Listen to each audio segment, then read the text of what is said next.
Hello, नमस्ते। कैसे आप सब? आज की हमारी कहानी है ना समझ। शुरू करने से पहले please do subscribe my channel.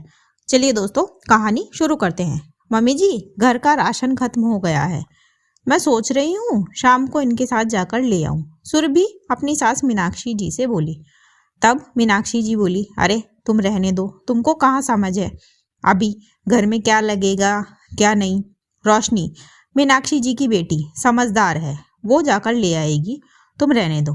Meenakshi जी का दो टूक जवाब सुनकर सुरभि बेचारी मन महसूस कर रह गई। सुरभि की अभी 3 महीने पहले शादी हुई है मीनाक्षी जी के बेटे सौरभ से। सुरभि अपने ससुराल के तौर तरीकों को सीखने की कोशिश कर रही है।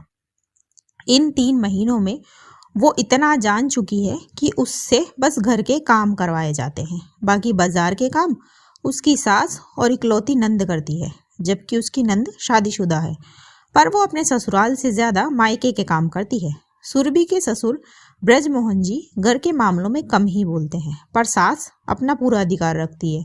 खैर, कुछ दिनों के बाद सुरभि अपनी सास से बोली, मम्मी जी, मेरी बहन के बेटे का बर्थडे है, उसने हम सबको इनवाइट करा है, इसीलिए मैं उसको देने के लिए कुछ गिफ्ट लेने जा रही हूँ। सौरभ को कॉल किया था तो वो बोले तुम मार्केट आ जाओ, मैं तुमको वहीं मिलूंगा।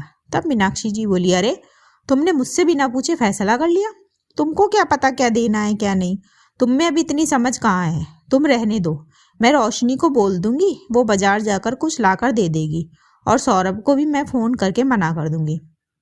ये सब सुनकर सुरभि को बहुत गुस्सा आया, फिर भी वो खुद को संयत कर बोली, मम्मी जी, दीदी को क्या पता मेरी बहन का बेटा कितने साल का है, उसे क्या पसंद है क्या नहीं। तब मीनाक्षी जी बोली, अरे तो वो तुमसे पूछ लेगी, पर तुम अभी ना समझ हो, बाजार में मोल भाव करना पड़ता है, तुमको नहीं आता अभी। अब जाओ, जाकर अपना काम करो, तुमको गिफ्ट मिल जाएगा। सुरभि पैर पटकती हुई अपने कमरे में चली गई। आज उसने ये बात सौरभ को भी कही कि सौरभ, क्या मम्मी जी मुझ पर भरोसा नहीं करती जो वो मुझे बाहर के कोई काम नहीं करने देती? और एक बात बताओ, जब तक मैं बाहर के काम करूंगी नहीं तो सीखूंगी कैसे?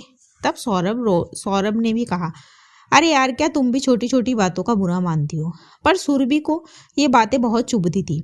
उसे अपने लिए भी कुछ लेना हो तो उसकी सास या तो रोशनी को उसके साथ भेजती थी या फिर खुद उसके साथ जाती थी।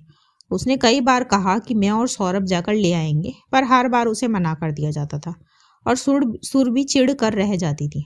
कुछ दिनों के बाद उसकी सास नहा रही थी। नहाकर जैसे ही वो निकली, उनका पैर फिसल गया और वो गिर गई।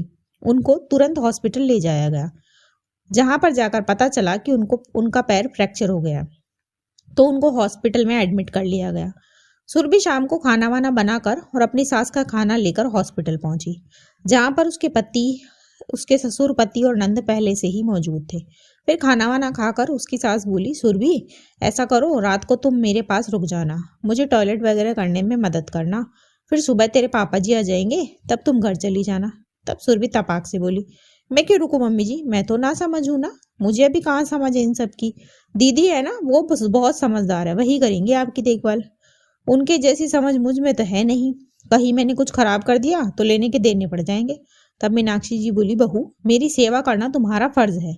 तब सुरभि बोली, मम्मी जी, बहू के क्या बस फर्ज ही होते हैं, अधिकार नहीं होते?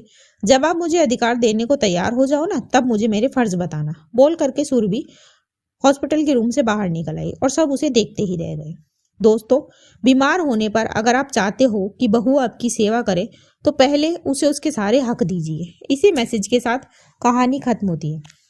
कहानी आपको कैसी लगी मुझे कमेंट बॉक्स में ज़रूर बताएं। ऐसी ही और कहानियाँ सुनने के लिए मेरे चैनल KNY हिंदी कहानियाँ को सब्सक्राइब ज़रूर करें। थैंक यू सो मच दोस्तों, thanks for watching, do like, share and subscribe my channel. Thank you so much दोस्तों।